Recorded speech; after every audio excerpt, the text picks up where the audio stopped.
Alright, what up you filthy animals? So quick year-end video, going over basically like best picks, best parlay, worst picks, yada yada. It's kind of like an award show but not. So this is basically all just from the Instagram page. So starting off, best parlay that I had for the year was a 6-pick parlay. Now I shared this parlay with y'all like a month out, and they had some bets come up that weekend and the future bets. The bet basically took a month to finish. I shared it with y'all. As far as I know, nobody told me that they went along with this one, so sucks for y'all. But best parlay consisted of Li Jingliang versus Tony Ferguson. I know obviously that one was canceled. To get to that, Muhammad Mokaev. I don't remember who he's fighting. There was O'Malley versus Jan, Sterling versus Cheating Dillashaw, Whitaker versus Vittori, and then Gone versus Tuivasa. So originally $100. I told everybody, I posted and said $20 gets you this, whatever it was, a couple $100. I put 100 on it, like I said I would. I put 100, and it was a payout of $1,576.66. Obviously, Li Jingliang was scratched, so the payout ended up being like $1,200 on that. Now, from there, worst picks of the year. This is picks for me. Worst picks that I made. David Onama versus Nate Landwehr. This is my fault because I had watched Nate Landwehr's previous fights, and I jumped on the David Onama train, and that was stupid. So somebody sent me a message from the IG page. I'll get back to that. Anyway, I jumped on the Onama train. Now, given a lot of people love the fight and they kept going back and forth, and he couldn't put Onama out of there, but I was highly displeased with Onama's performance, and then even more displeased with myself for picking against Nate Landwehr. I should have seen that coming. So shame on me. Now, the worst pick of the year, these next two really annoy me because I flip-flopped. And none other than this next one pisses me off more because I completely flip-flopped and I got what I deserved. Marina Rodriguez versus Amanda Lemos. When that fight got announced, I had it actually in that 6-pick parlay. I saw it. I was like, I'm rocking Lemos. This is easy upset. I'm going to make money off of this. And they moved it. And they moved it again. And then they moved it to the headline of that fight night. And by the time we got all the way there, I had watched enough Marina Rodriguez videos to convince myself that she was going to win. And obviously she didn't. And it irks me so bad. This is the worst pick that I have ever flip-flopped on. I'm so upset at myself. And from there, a runner-up would be Jake Collier versus Chris Barnett. Same thing. This one was a little more influenced by followers. Some of y'all got to me and were like, oh, I don't know about Chris. Oh, Jake, whatever. I'll let you talk me out of it. And I shouldn't have. And that's a lesson I've kind of had to learn, of let some people kind of persuade me out of my initial thoughts. Chris Barnett won, and I thought he would, and I flipped on him, and that's what I get. So both of those burned me, and I had it coming. Now my best pick of the year actually took place before I had started the Instagram page, but kind of is one of the two things that made me want to start the page. So I'll give you the runner-up. The runner-up was Leon Edwards versus Kamaru Usman. Obviously, I picked Leon. If you go back and watch my YouTube video around that, I kind of give a synopsis and a breakdown on both of them. And ultimately, at the end, I tell you, I don't know why, but I have Leon winning this fight. That was a really cool moment for UFC history, and just for myself watching. It was awesome. From there, the best pick of the year is Juliana Pena over Amanda Nunes. Now, what sucks is I didn't win any money on this. I screwed myself because on Bovada, I took KO or TKO, and I just thought the TKO consisted of just anything finishing. Didn't realize that Bovada had an additional section where it says double chance, and you have to take like TKO or KO plus submission, or goes the distance plus submission, or whatever. So I didn't exactly pick submission, but submission is what I had her winning by. So I nailed it because I had her winning by submission, but then I didn't make any money because I didn't exactly pick her winning by submission. Either way, it was awesome. I felt great about it. Surest picks of the year. These are people that I completely 100% believed in. You couldn't change my mind. I knew it was money to be made. It was really just about sitting back waiting for the money to come in, plus the other picks I put him with. Ciryl Gane over Tai Tuivasa. Couldn't change my mind. Even when Ty caught him, I was kind of like, not like, but and I still believed. Ciryl Gane, I mean, heavyweights don't move like that. He's so underrated, it's ridiculous. Even in Francis, to beat him, you had to like take him. It won't happen again. The only person I could see ever actually really beating Ciryl Gane going forward would be John Jones, and it'd be a great fight. After that was Robert Whittaker versus Vettori. So both of those obviously are in that parlay, but full disclaimer, Whittaker's my favorite fighter. But at the same time, I knew he's gonna beat Vettori. I think that Izzy and Whittaker are right here. Whatever. Vettori's here, and I think everybody else in the division is down here. So I'm picking Robert against the world. Most disappointing picks of the year. These are picks I stand by picking, and more so disappointed in how they turned out in the performance of the fighter. Belal Muhammad versus Sean Brady. Now this one's aggravating because I flipped on Belal. I used to like Belal, and I can't stand him. And when the fight came out announced, I was like, I'm taking Belal. I had him in a big parlay, and I allowed myself to get my mind changed by Brady. I think I saw an interview on probably Ariel Helwani. He was sitting in his car and he gassed me up on how well he was going to do, and it was such a disappointing fight. And it's more disappointing because, as we'll get to in a little bit, that was the one fight I missed on the card, so I would have had another perfect card. But I just felt like his game plan was crap. He kind of froze up. I don't think he shot enough for takedowns, and when he did, they were really lazy, and they were easy for Belal to defend. And then the other one is Bryce Mitchell versus Ilia Topuria. Really annoyed by Bryce Mitchell for him to come out at the press conference and say he called me a coward. Well, the coward come here prepared to die, and then he tapped. You're not prepared to die if you tap. You're getting choked. If you're prepared to die, you would just take in the choke and you're going to sleep. And you would have wondered if you're going to wake up or not wake up. But you tap. Then he talked about retirement afterwards. He's like, I had the flu. Well, then you shouldn't have fought. But you fought. So that's annoying. I don't like his mental state when you're talking about retirement just because you lost a fight, even though you're like, I've had my butt kicked a bunch of times by neighbors and blah, blah. I don't know what I'm going to do with his next fight. It makes me not want to bet on him. I don't think it was as dominant as everybody thinks. And when you look at the damage on both guys, Mitchell didn't have the worst end of it. I mean, he just had a cut that bled a lot, and then later he had a black eye. But instantly, it didn't look like he had lost that fight if you take away the blood from a single cut. Or was it was his nose. From that, I have a category of can't see me picking this person ever again. And the winner is Chase Hooper. You suck. Sorry, Chase, if you see this as a person, whatever. But as a fighter, you suck. It's not a jiu-jitsu match. That was a pathetic performance. I expected you to get knocked down a little bit, but I don't know. I talked myself thinking you were going to box a little bit better. I thought your boxing got better. It's non-existent. I don't understand how you're in the UFC. So that was annoying. I'll never pick him again. And even when I pick against him, I won't even bet on it because he just wants people to screw you both ways. Best card pick performance of the year, UFC 276. I went 12-0. That and the Pena fight, those are the two things that made me say, hey, I'm gonna start my picks page because obviously I've been betting and picking for a while, but I went 12-0 on that one. I only made like $700.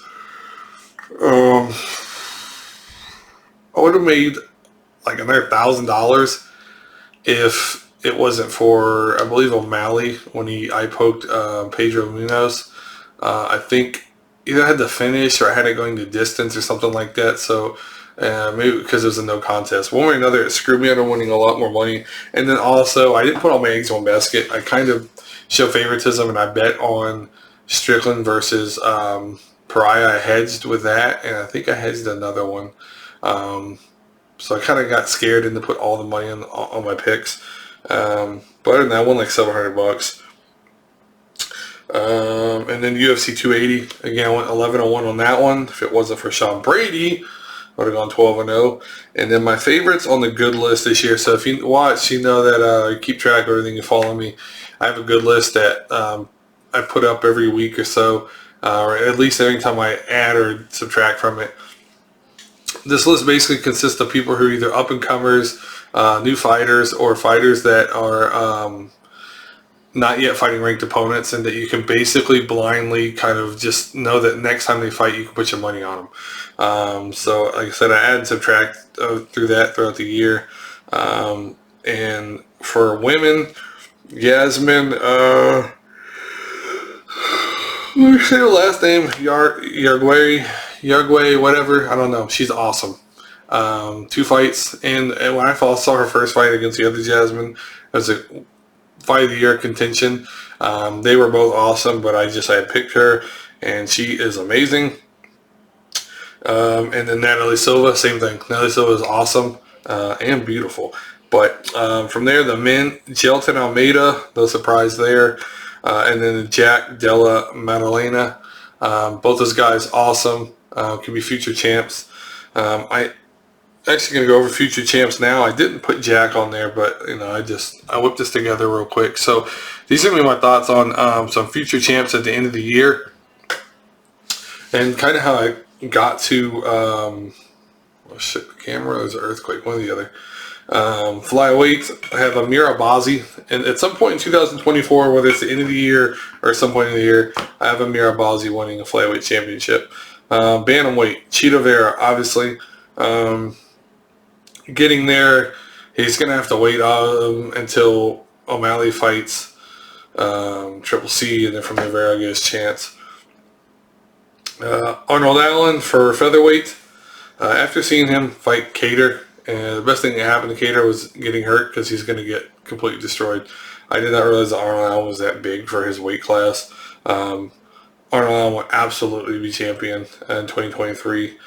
Should already be getting a shot. But lightweight, Islam Makhachev, I see him retaining. The only way I can see him losing is if he fought Arman Sarukian, or if he fought Benny Darush. Those are the only two people who have a chance. Other than that, nobody's beating him.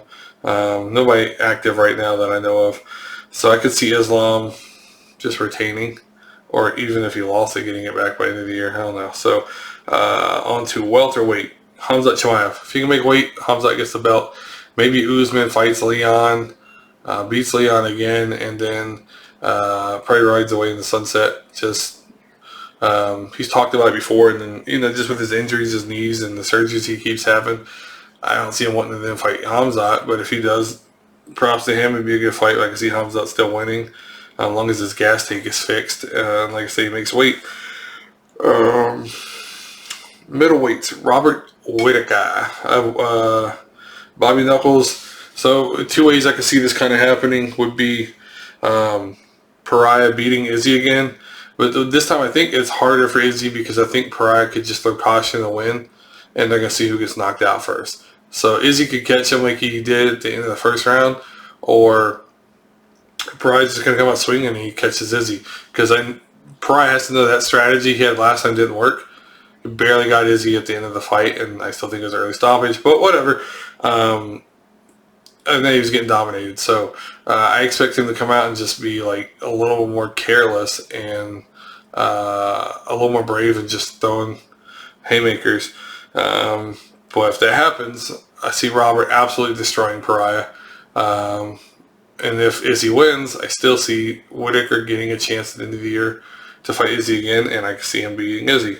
From there, light heavyweight, Gelton Almeida at some point at the end of the year. So I have Glover probably winning. I'm kind of undecided. I thought that what's his name fighting Glover. I thought he could be champion, but with this matchup right now, I'm leaning towards Glover, and I really wanted to see. Man, y'all are really blowing me up right now, because I said this YouTube video was coming, and then I didn't post it yet.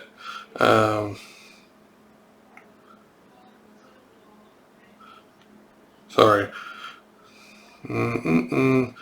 Try to look up because my mind is completely gone blank. Anyway, Jamal Hill. I had Jamal Hill. Really, a couple months ago, I thought Jamal Hill versus Jelton Almeida Sunday was going to be an awesome fight. So maybe if he wins this, and he'll end up seeing Jelton at the end of the year. But I see Glover probably winning as of right now. But one way or another, I think Jelton Almeida is going to get that strap. Maybe he fights Yuri at the end of the year to make it official. But in 2024, I have Jelton Almeida being a light heavyweight champion. And then heavyweight, Cyril Gane. Now, I think John Jones is going to win the belt before that. But what I only see John probably fighting 2 times. I could see John fighting Francis and then turning around beating Curtis Blades and either walking away over money or getting arrested or retiring, or John Jones being John Jones. I see him not defending more than twice. And then from there, probably have an interim between like Cyril Gane and Arnold, what's his name? Tom Aspinall. I just see Cyril getting it done. So Cyril is too good to not become champion at some point. Even if he fought Francis again, he wins in my eyes. So those are my thoughts on year-end bets, picks, champs, all that. With that being said, it was an awesome year. I had a blast doing these picks. I did every pay-per-view and fight nights from the time I started the page in like July or August. I was getting a little burned out at the end of the year, to be honest, and I was taking a lot more classes in school. I'm almost done with school, so maybe I'll have a little more free time at different points of the year. So I'd like to, in theory, do every pay-per-view and fight night again. But if not, at least I will do every pay-per-view and like 80-90% of the fight nights. But I could definitely see me taking a fight night off, like graduation week or just a week where I need to like get away. So from there, though, I also want to engage a little more into the contender series. So that's kind of fun. Excuse me. It's a little more of a gamble because we don't get to do a lot of research on these amateur guys. But also my betting strategy, I think going into this year, I'm probably going to have 2 different accounts, betting accounts. One will start with $200, and I'm really going to do a solid 4-pick. I'm trying to find a 4-pick every event. I just bet the event if it sucks from that account. Where I have another account where I like to just, to ADHD, sit still and not bet along the whole card. So I like to start with the first 2 or 3 fights, try to win those and then flip and whatever. I like to just keep going the whole card. But the other account, I'd like to start off with $200, bet probably a $50 4-pick, win that and keep flipping and do a $50 to $100 4-picks, maybe eventually 200 or more. I want to see how far I can take that 200 throughout the year, track it and let y'all follow along. Because basically I just think picking a 4-pick, I can't imagine missing like 3 or 4 weeks in a row. So recently I went on like kind of a bad run. I missed 2 weeks in a row on the 4-pick. I had a friend bet, and then he lost faith in me, Levi. And then the next week, I did $50 on the 4-pick, and I hit like $300. So boom, made the money back and made some, then some. So even if you want to follow along and do that, like at $5, I'll share that 4-pick. I'm telling you, we're not going to miss 3 or 4 weeks in a row. So even if you're putting down $5, that's a $20 investment over 4 weeks. I guarantee you're going to win one of those 4 picks. You're going to make your money back and then some. But like I said, I'll probably keep those separate. So I'll tell you, this is kind of like account A's picks and this is account B's picks. The 4-pick and then just wild follow along. But awesome year for UFC. It's trending this way. It's awesome fights, awesome time picking bets. I really appreciate everybody who's followed, interacted. The interaction is the funnest thing. If you message me, I've messaged everybody back as long as it's not some stupid crap like, please help me with this. Or, well, I mean, even some of those, I don't know, it's weird. It's kind of hard to decipher who's spam and who's not. But I've answered like 99% of my messages and comments and interacting. Even if somebody's talking crap, we'll talk crap back and then probably delete you or block you. Even if you want to like disagree with me, just do it as long as you follow my page. If you don't follow my page, I'm probably going to delete your comments. So if you want to interact and engage, you need to be a follower. Other than that, I just appreciate it, guys. It's going to be an awesome year going forward. Hope it's an awesome year for y'all. God bless and just Happy New Year's. See you soon.